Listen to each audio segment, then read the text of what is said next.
De l'association des femmes de la SECNA célébrait cette journée du 8 mars qui est la journée internationale des droits des femmes. Cela est de tradition. Chaque 8 mars, je suis là avec elles parce que je considère que leur réflexion est une réflexion sérieuse, non seulement autour du thème qui a été choisi par ONU Femmes, mais également autour de toutes les autres considérations et interpellations devant lesquelles les femmes font face. Et ce matin, je n'ai pas manqué de rappeler que le combat que les femmes sont en train de mener doit être un combat pour les hommes, avec les hommes, pour les enfants, avec les enfants, et que ce combat ne doit pas être un combat solitaire des femmes.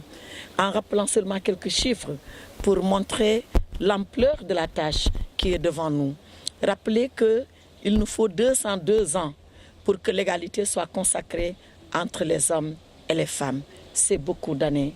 Et je le disais, peut-être que nous ne serons pas là, c'est sûr.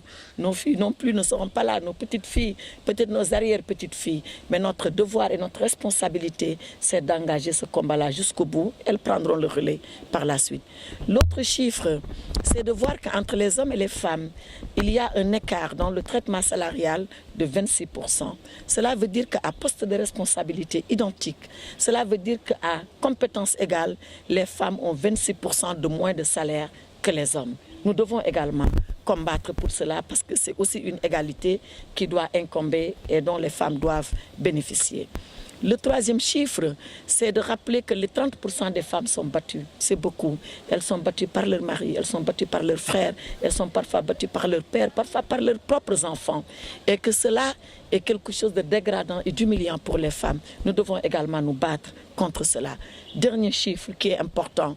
À travers le monde, les études ont démontré que les femmes africaines sont les plus entreprenantes.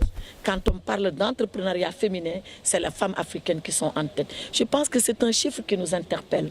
Cela veut dire que nous avons une double responsabilité face à ce chiffre.